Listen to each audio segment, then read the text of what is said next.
नमस्कार दोस्तों, स्वागत है आप सभी का आज के इस महत्वपूर्ण और ख़ास वीडियो में। दोस्तों, चाहे मर जाना, लेकिन नवरात्रि की 9 दिन यह गलती भूल कर भी मत करना, वरना आने वाले महीना में टूटेगा मुसीबत का पहाड़। जी हाँ दोस्तों, आप सभी को बता दें, इस नवरात्रि आप सभी के जीवन काल में माँ दुर्गा बहुत बड़ी खुशखबरी देने वाली है। ऐसे में आपको भी कुछ महत्वपूर्ण बातों का ध्यान रखना बहुत आवश्यक है। इससे माता भवानी, मां दुर्गा के 9 रूप आपसे काफी ज्यादा प्रश्न करेंगे और आने वाले सालों में आपके ऊपर अपना कृपा बरसते रहेंगे। बस शर्त इतना है कि आज के इस वीडियो को सच्चे मन से लाइक करके इसे अंत तक देखिएगा।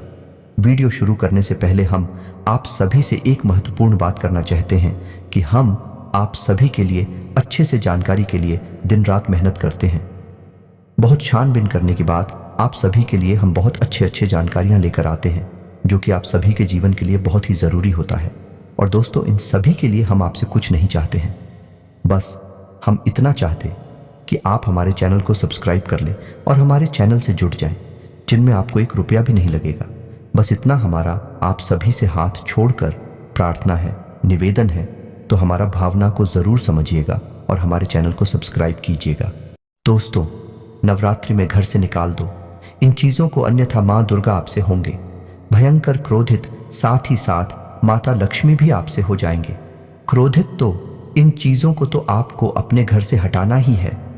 साथ ही साथ आज के इस वीडियो में हम आपको एक ऐसी गुप्त महाविद्या ने जा रहे हैं जिससे आप स्वयं ही अपना रक्षा कवच तैयार कर पाएंगे। और यदि आपके ऊपर कोई किसी भी प्रकार की तांत्रिक क्रिया, काली क्रिया या फिर आपको नजर लगाने की कोशिश करेगा, तो ऐसी स्थिति में वह आपका कुछ भी बिगाड़ नहीं पाएगा, उल्टा स्वयं ही परेशान हो जाएगा। यह जो विशेष विधि या गुप्त महा उपाय हम आपको जो बताने जा रहे हैं, इस उपाय को अमल में लाने के लिए नवरात्रि से अच्छा कोई भी अवसर हो ही नहीं सकता है। आपको नवरात्रि के 9 दिनों का पूरा उपयोग करना है और इस विधि से स्वयं अपने लिए ताबीज तैयार कर लेना है। और मां दुर्गा की असीम कृपा प्राप्त करने के लिए कुछ विशेष गुप्त पूजा होती है, उपाय होती हैं, जिन्हें भी आपको कर लेना है। तब आपके आसपास एक ऐसा रक्षा कवच तैयार हो जाएगा कि आपका कोई बाल भी बांका नहीं कर पाएगा। वीडियो बहुत ही खास है और इस वीडियो में आपके जीवन से जुड़ी हर एक समस्या का समाधान है। तो हमारे कहने से इस वीडियो को आप पूरा अवश्य देखें। वीडियो को बिल्कुल भी मिस ना करें, क्योंकि इस तरह के वीडियोस जीवन को बदलने की क्षमता रखते हैं दोस्तों, और बहुत ही मेहनत से तैयार किए जाते हैं। यदि आप इस वीडियो को पूरा देख लेंगे तो निश्चित तौर पर आपके जीवन में बहुत बड़ा बदलाव आ जाएगा। इस बात की हम गारंटी देते हैं। और यदि आपके जीवन में बदलाव आएगा तो हमें बहुत अच्छा लगेगा। माँ भद्रकाली के लिए हमारी भक्ति पूर्ण हो जाएगी और हम मान लेंगे कि माता की कृपा हमारे ऊपर बरसती रहेगी। तो वीडियो में जो भी बातें हम आपको बताने जा रहे हैं, उन बातों को ध्यान से समझना है। कुछ बातें ऐसी होंगी जिन्हें आप बाद में भूल सकते हैं, तो उन बातों को आप नोट कर लें। कॉपी पेंसिल लेकर बैठे और एकांत में ठंडे दिमाग से पूरे वीडियो को देखें। हो सकता है दोस्तों कि आपको विस्तार से समझाते समझाते वीडियो थोड़ा लंबा भी हो जाए, तो आपको धैर्य से काम लेना होगा। इस तरह का ज्ञान है। माँ दुर्गा की शरण में जाना सर्वोत्तम रहेगा, क्योंकि माँ दुर्गा ही एक ऐसी देवी हैं जो हर एक तांत्रिक क्रिया की काट कर सकती हैं और उनके अंदर देवी का हर एक रूप समाहित है। तो वही विशेष उपाय जो हम आपको बताएं, जो आपकी रक्षा करेगा, आजीवन करेगा, वह बताएं। उससे पहले हम आपको यह बता दें कि आपके घर में कुछ ऐसी चीजें हैं जिन्हें आपको नवरात्रि शुरू होने से पहले अपने घर से निकाल फेंकना होगा। जी हाँ दोस्तों, है यदि आप यह वीडियो नवरात्रि प्रारंभ होने के बाद भी देख रहे हैं, तब भी आप सतर्क हो जाएं और उन चीज़ों को अपने घर से निकाल कर बाहर कर दें। अन्यथा होगा यह कि आपके घर में जो नकारात्मक ऊर्जा उत्पन्न हो रही है, वह नकारात्मक ऊर्जा आपके जीवन में सकारात्मक चीज़ों को आकर्षित होने नहीं देगी। माता दुर्गा की कृपा आपको प्राप्त होने नहीं देगी। और एक बात याद रखना कि यदि दुर्गा माँ आपसे नाराज हो गई या फिर आपके घर में नहीं आए, तो माता लक्ष्मी भी नहीं आएंगे और माँ भद्रकाली भी नहीं आएंगे और माँ बगलामुखी भी आपके घर नहीं आएंगे और माता का कोई भी स्वरूप आपके जीवन में, आपके घर में प्रवेश नहीं करेगा। जी हाँ दोस्तों, क्योंकि दुर्गा माँ के अंदर तू हर एक महाशक्ति समाहित है। माता का हर एक रूप उन्हीं के अंदर समाहित है। तो अब ध्यान से सुनिए कि आपको करना क्या है। सबसे पहले आपके घर में साफ सफाई का माहौल, विशेष तौर से आपके घर के दरवाजे पर आपको अपना घर तो साफ सुथरा रखना ही है।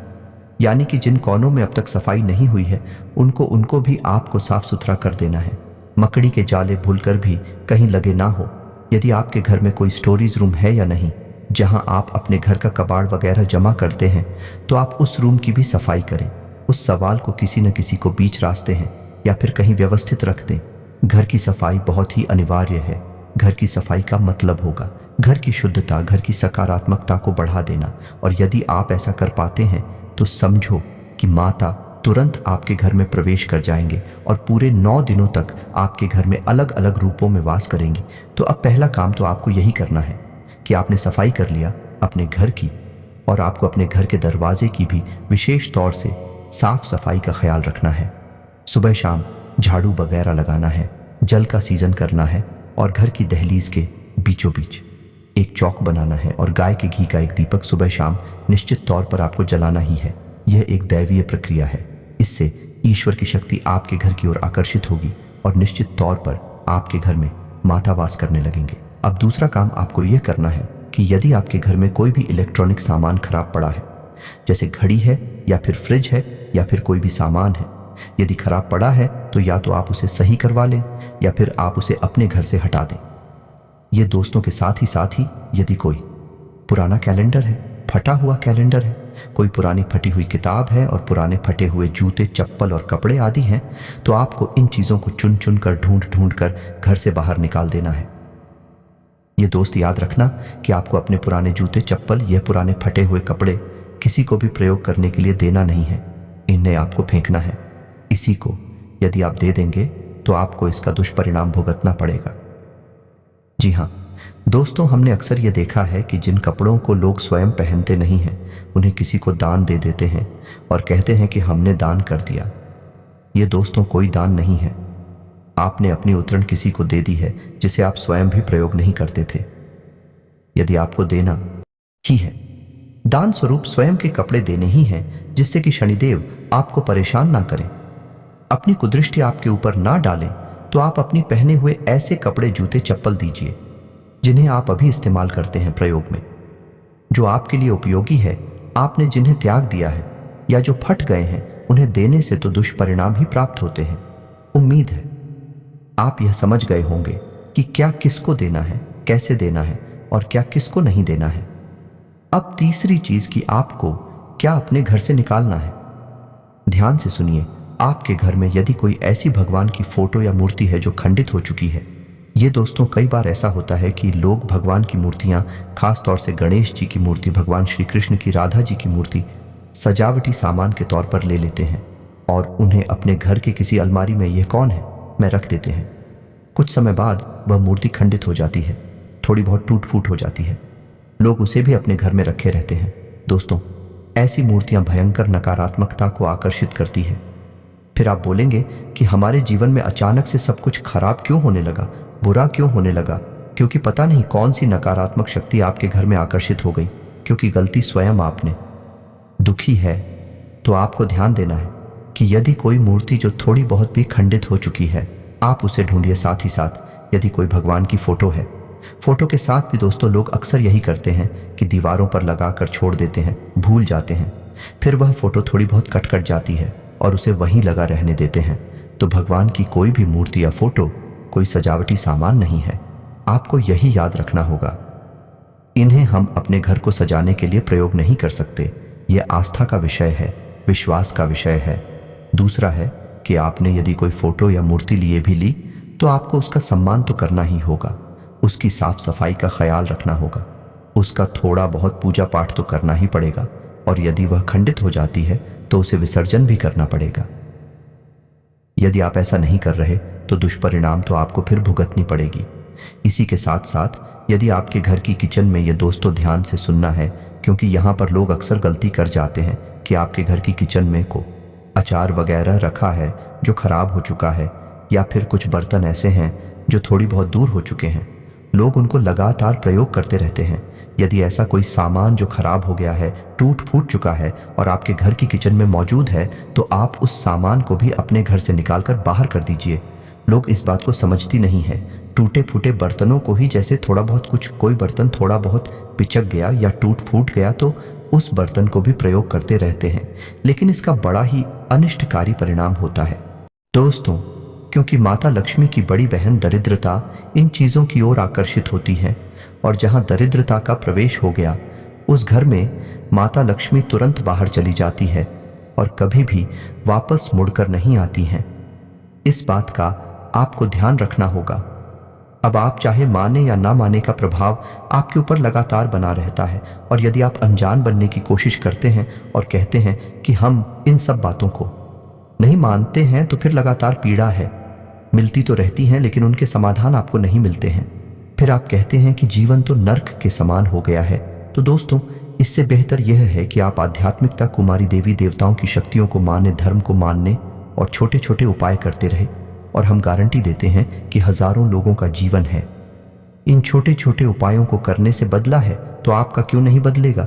निश्चित तौर पर बदलेगा दोस्तों। तो आप पूरे विश्वास के साथ रख इन कार्यों को करिए। अब बदलाव को महसूस करिए। अब किचन का हमने इसलिए कहा क्योंकि हमारे घर का जो रसोई घर होता है उसे हमारे घर की ऊर्जा का केंद्र कहा जाता है। वहीं से घर की ऊर्जा उत्पन्न होती है, वह सकारात्मक व नकारात्मक होगी। यह निर्भर करता है कि आपके घर की रसोई की व्यवस्था कैसी है। एक बड़ा विषय है, हम इस विषय पर कभी बाद में बात करेंगे, लेकिन मूल रूप से आप ये समझ ले कि हमारे घर की रसोई घर में माता अन्नपूर्णा का वास माना जाता है, धनवंतरी देवता का वास माना जाता है, और धनवंतरी जो है वह स्वास्थ्य के देवता है, धन के देवता है। माता अन्नपूर्णा हमारे अन्न की यानी कि हमारे घर की ऊर्जा की देवी है। तो ऐसे में आपने अक्सर यह सुना होगा कि खुले बाल रखकर महिलाओं को घर की रसोई में नहीं जाना चाहिए, बिना नहाए धोए करके रसोई में नहीं जाना चाहिए, क्योंकि वह बहुत ही पवित्र स्थान है और उसी स्थान की पवित्रता कभी भांग होनी नहीं चाहिए।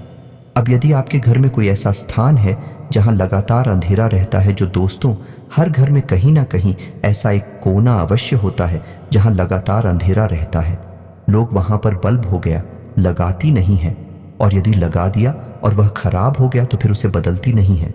यदि आपके घर में भी ऐसा कोई कोना है तो आप उसको नेको भी जागृत करिए, वहां प्रकाश की व्यवस्था अच्छी तरह से कीजिए, वहां कोई बल्ब लगा दीजिए, क्योंकि घर में नकारात्मक ऊर्जा किस रास्ते से प्रवेश करेगी ये कोई नहीं जानता है, लेकिन कितना नुकसान करेगी जीवन में कितने वर्दी की, इसकी अनुभूति तो आपको भी बहुत अच्छी तरह से है और भी बहुत लोगों को अच्छी तरह से है। अब कुछ छोटी छोटी बातें हैं जिनको भी आपको ध्यान देना है। किसी भी महिला का भूल कर भी अपमान नहीं करना है पूरे 9 दिनों तक। कारण इसका यह है कि महिलाओं को मातृशक्ति का प्रतीक माना गया है, इसलिए मातृशक्ति का अपमान यानी कि माता का अपमान हुआ। अब ऐसे में कई बार ऐसी परिस्थितियां बनेंगी आपके सामने कि जिसमें जानबूझकर स्वयं मातृशक्ति आपसे उलझने की कोशिश करेगी, आपसे बात करने की कोशिश करेगी। तो ऐसे में 2 ही रास्ते हैं, या तो वहां से स्थान बदल दो, दूसरे स्थान पर चले जाओ, या फिर चुप हो जाओ। दोनों ही परिस्थितियां आपके लिए अच्छी हैं यदि आप इन बातों को मानते हैं, और यदि आप पेश करेंगे और बाद में यदि मातृशक्ति को बुरा लगा तो फिर माता को भी बुरा लगेगा। आप माने या ना माने, लेकिन यह बात 100% सत्य है। हमारे हिंदू धर्म में कहा जाता है, यत्र नार्यस्तु पूज्यन्ते रमन्ते। देवतागण की मातृशक्ति का जहां सम्मान है वहां देवताओं का वास हो ही जाता है। जी हाँ दोस्तों, अब 2 कार्य जो आप और कर सकते हैं, इससे देवी की विशेष कृपा आपको प्राप्त होगी। पहला यह कि यदि संभव हो सके तो 9 दिनों तक अपने पूजा घर में दुर्गे मां के नाम से एक अखंड ज्योति अवश्य जलाएं। थोड़ा कठिन अवश्य है, लेकिन नामुमकिन नहीं है दोस्तों। इसका बहुत विशेष फल आपको प्राप्त होगा। दूसरा यह है कि जो खाना आपके घर में बनता है उसमें लहसुन और प्याज का प्रयोग वह पूर्ण रूप से परिचित कर दें। 9 दिनों तक लहसुन प्याज का प्रयोग बिल्कुल भी ना करें, और खाना जितना हो सके उतना सादा और कम मसालेदार बनाने की कोशिश करें। यह दोस्तों, इससे घर में तामसिक प्रवृत्ति नहीं बढ़ती है और सात्विकता का प्रवेश होता है। अब यह मानकर चलिए कि कोई मेहमान, विशेष मेहमान आपके घर में आया है, तो आपको अपने मेहमान के स्वभाव के अनुसार ही अपने घर की रसोई तैयार करनी है, घर का वातावरण रखना है। जब महिलाएं भोजन तैयार कर चुके तो सुबह और शाम दोनों वक्त जब भी भोजन तैयार होता है तो पहली थाली माता के नाम से लगानी चाहिए और पूजा घर में रखनी चाहिए। माता को यह भोजन अर्पित करना चाहिए। ये दोस्तों, इससे माता बहुत प्रसन्न होती है। अब कोई फर्क नहीं पड़ता कि आपके घर में कैसा भोजन बनता है, भोजन सात्विक होना चाहिए और हल्का होना चाहिए। अब रोटी, सब्जी या फिर चला दिया, अचार कुछ भी हो सकता है।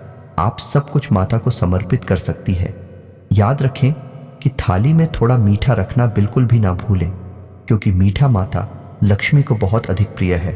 आप समझ ले कि यह भाव की बात है। आप बिल्कुल माता का वैसे ही स्वागत करिए जैसे आपके घर में कोई मेहमान आ जाता है। वैसे ही माता भी तो आए हैं आपके घर में 9 दिनों के लिए। आप उनका स्वागत करिए बिल्कुल वैसे ही सच्चे दिल से, भाव के साथ, क्योंकि वह तो जगत माता है, सबकी माता है। तो उनका स्वागत तो आपको करना ही चाहिए। तो आप यह कार्य करिए, आप देखेंगे कि परिणाम, अद्भुत परिणाम होंगे। हम गारंटी देते हैं। दोस्तों, अब बात करते हैं उस महा उपाय की जो आपको 9 दिनों तक लगातार करना है, और 9वें दिन आपको उस उपाय का समापन करने के बाद हर एक तांत्रिक क्रिया से, नकारात्मक शक्ति से छुटकारा प्राप्त हो जाएगा। तू मां दुर्गा की पूजा पाठ के विधि विधान कई प्रकार से किए जाते हैं। अलग अलग प्रकार से मनोकामना ओम के हिसाब से इनकी पूजा पाठ की जाती है, लेकिन हम आपको बहुत ही साधारण प्रक्रिया बताने जा रहे हैं, लेकिन यह अत्यंत प्रभावशाली प्रक्रिया भी है। दोस्त, याद रखना कि इस प्रक्रिया के लिए आपको एक ताबीज की लाल रंग के धागे की और एक कागज जिस पर आप इस मंत्र को लिखेंगे, तो इन चीजों की आवश्यकता रहेगी ही। और यदि आपके पूजा घर में तुलसी माँ की कोई फोटो या मूर्ति है तो अच्छी बात है, और यदि नहीं है तो आप बाजार से जाकर खरीद लाए। याद रखिएगी, यदि आप कोई मूर्ति खरीद रहे हैं तो वह मूर्ति खोखली नहीं होनी। यदि आपने पत्थर की मूर्ति खरीदी है या धातु की मूर्ति खरीदी है, और यदि वह खोखली है तो उस मूर्ति में आप मिट्टी भी भर सकते हैं, उसे ठोस बना सकते हैं। दूसरा यह है कि कोई अन्य प्रकार की मूर्ति ना खरीदें, जैसे कि प्लास्टिक की मूर्ति ना खरीदें या फिर किसी अन्य मटेरियल से बनी हुई मूर्ति ना खरीदें। धातु की या फिर पत्थर की या फिर मिट्टी की मूर्ति का ही प्रयोग करें। इस पूजा विधि में आपको नवरात्रि के अंत में, यानी 9 दिनों के बाद ताबीज भरने का अवसर प्राप्त होगा। तो वह ताबीज तो आपने लिया है, इस पूजा में उसी ताबीज का प्रयोग करेंगे। माता की फोटो के पास या मूर्ति के पास आप उस ताबीज को और उस धागे को जिसमें आप उस ताबीज को बांध देंगे, उस धागे को साथ ही साथ इस मंत्र को कागज पर 9 बार लिखे मंत्र कुछ इस प्रकार है। आपके मोबाइल की स्क्रीन पर भी दिखाई देगा। इसे नवार्ण मंत्र कहा जाता है, और इस मंत्र में माता की संपूर्ण शक्तियां समाहित हैं। हर एक रूप की शक्ति समाहित है। तो ध्यान से सुनिए, मंत्र कुछ इस प्रकार है। ओम एम ह्रीम क्लीम चामुंडाय विच्छे। दोस्तों, फिर से सुने, ओम एम ह्रीम क्लीम चामुंडाय विच्छे मंत्र को आपको उस कागज पर 9 बार लिखना है। याद रखें कि लिखते समय जो शाही का उपयोग आप करेंगे वह लाल रंग की स्याही होनी चाहिए, और रात्रि के समय यह पूजा आपको करनी है। माँ दुर्गा की फोटो या मूर्ति अपनी पूजा घर में ही स्थापित रहने दें। माता खोल लाल रंग का प्रसाद, लाल रंग के पुष्प और लाल रंग के वस्त्र ही अर्पित करें। स्वयं भी लाल रंग के आसन पर ही बैठे और लाल रंग के वस्त्र ही स्वयं भी धारण करें। अब सबसे पहले दिन जब आप इस पूजा को प्रारंभ करें तो आप गाय के घी का दीपक जलाएं और उस धूप, दीप, नैवेद्य आदि माता को अर्पित करें, और इसके साथ साथ माता का सच्चे हृदय से आवाहन करें। साथ ही साथ माता से अपनी रक्षा कवच के विषय में भी बता। जी हाँ दोस्तों, अपने मन में बताएं, भूलकर भी सत ना बताएं। मन में बताएं कि आपकी मनोकामना क्या है। आप किस मनोकामना के साथ पूजा कर रहे हैं कि आपको माता से संपूर्ण जीवन भर के लिए रक्षा चाहिए, और उसी के रक्षा कवच के लिए आप यह पूजा पाठ कर रहे हैं। अब आपको माता का आवाहन करने के बाद 9 बार दुर्गा चालीसा का पाठ करना है। 9 बार दुर्गा चालीसा का पाठ करने के बाद आप खुद दुर्गा जी की आरती के बाद पूजा का समापन करना है। याद रखें कि जब आप इस पूजा को प्रारंभ करेंगे तो हाथ में जल लेकर संकल्प अवश्य करें, क्योंकि संकल्प से ही पूजा फलित होती है। अब 9 दिनों तक लगातार यह प्रक्रिया आप दोहराते रहेंगे, यानी कि माता को फल फूल आदि अर्पित करेंगे, सच्चे मन से पूजा करेंगे, माता का हवन करेंगे, 9 बार दुर्गा चालीसा का पाठ करेंगे। लेकिन संकल्प आप पहले दिन ही करेंगे। हर रोज आपको संकल्प करने की आवश्यकता नहीं है। जब आप संकल्प करेंगे तो संकल्प में हाथ में जल लेकर आप अपना नाम बोलेंगे, अपनी कुल और गोत्र का नाम बोलेंगे, और उसके बाद अपनी मनोकामना बोलेंगे, और उसके बाद उस जल को माता के सामने जमीन पर अर्पित कर देंगे। इस तरह आपका संकल्प हो जाएगा। अब यह संकल्प आपको केवल एक दिन करना है, पहले दिन करना है, हर रोज नहीं करना है। आपको संकल्प में यह भी बताना है कि आप 9 दिनों तक लगातार इस पूजा को अखंड रूप में पूर्ण करेंगे, और इस पूजा को करने का आपका मकसद क्या है। इन सब बातों के बाद आपको लगातार 2 दिनों तक इस पूजा के विधान को पूर्ण करते रहना है। स्वच्छता का विशेष ख्याल रखना है, सात्विकता को जीवन में अपनाना है, गलत आदतों से पूर्ण रूप से दूर रहना है। किसी भी प्रकार का नशा, व्यसन, मांस, मछली आदि का सेवन भूलकर भी नहीं करना है। जितना हो सके उतना सात्विकता का साथ देना है, सत्य का साथ देना है। झूठ बोलकर अपना काम चलाने की कोशिश बिल्कुल भी नहीं करना है। किसी महिला का या विकारी का या फिर किसी सफाई कर्मचारी का भूलकर भी अपमान नहीं करना है। और हो सके पूरे 9 दिनों तक, जब तक आपकी यह प्रक्रिया चलेगी, 9 दिनों तक जमीन पर ही सहन करना है। जी हाँ दोस्तों, बस इतना आपको करना है। यदि हो सके तो 9 दिनों तक अखंड ज्योति जला सकते हैं। यदि आप तो अवश्य जलाएं, इसका फल कई गुना होकर आपको मिलेगा। तो इतना करने के बाद जब 9वें दिन आपकी पूजा समाप्त हो जाए, तो जो कागज में आपने इस मंत्र को लिख कर रखा है, उस कागज को छोटा सा फोल्डर बनाकर यानी मोड़कर उस ताबीज में भर लेना है और उस पवित्र ताबीज को उस धागे से अपने शरीर पर बांध लेना है। चाहे बाजू पर बांधने, चाहे गली में पहले। और जब आप इस ताबीज को अपने शरीर पर धारण कर रहे होंगे, तब आपको अपने मन में इस बात का पूर्ण विश्वास होना चाहिए कि आप कोई साधारण वस्तु अपने पास नहीं रख रहे हैं। यह माता का शुद्ध स्वरूप है।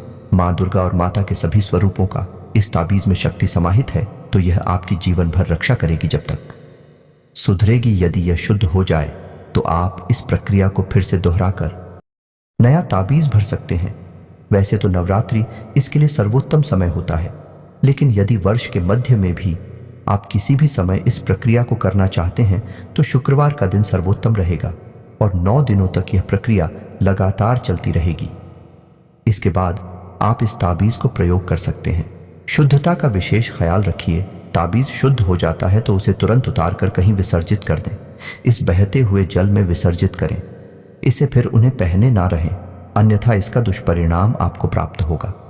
शुद्धता क्या होती है, इसका आपको विशेष ध्यान रखना है। जैसे कि यदि आपके घर में कोई सूतक हो गया है, कोई पातक हो गया है, यदि आप किसी ऐसे घर में जा रहे हैं जहां पर किसी प्रकार का शुद्ध किया पाठक है, तो आपको वह ताबीज पहनकर नहीं जाना है। यदि आपके घर में ऐसी कोई घटना हो जाती है तो आपको यह ताबीज बदल देना चाहिए। यदि आपको एहसास हो जाएगी यह घटना होने वाली है, तो आप इस ताबीज को पहले ही उतार कर अपने पूजा घर में रख दें। बाद में जब यह समय गुजर जाए तो उसके बाद से उन्हें धारण कर ले। इससे ताबीज और शुद्ध नहीं होगा। और यदि आपने इसे पहनकर ही, धारण करके ही ऐसी घटनाओं में शामिल हो गए तो फिर शुद्ध हो जाएगा, फिर आप इसे पहन नहीं सकते हैं। कई और घटनाएं भी हैं, जैसे कि महिलाएं जब रजोधर्म में होती हैं तब इस ताबीज को धारण नहीं कर सकती हैं। और यदि गलती से ताबीज धारण रहता है तो आप इस ताबीज को उतारकर जल में प्रवाहित करें और नए ताबीज को ही धारण करें। इसका शुद्धिकरण नहीं हो सकता है। इन सब बातों का ध्यान रखें और हम गारंटी देते हैं कि आपका जीवन बदलते देर नहीं लगेगी। आपके देखते देखते ही आपका जीवन पूर्ण रूप से परिवर्तित हो जाएगा। उम्मीद है वीडियो में दी गई जानकारी आपको अच्छी तरह से समझ में आई है। यदि कोई प्रश्न उठता है आपके मन में तो आप कमेंट करके पूछें। हम आपके प्रश्नों के जवाब देने की पूरी कोशिश करेंगे। के साथ साथ आज के इस वीडियो को विराम देते हैं। कमेंट में पूरे भक्ति भाव के साथ जय मां भद्रकाली, अच्छा करो, जय मां अम्बे रक्षा करो अवश्य लिखें।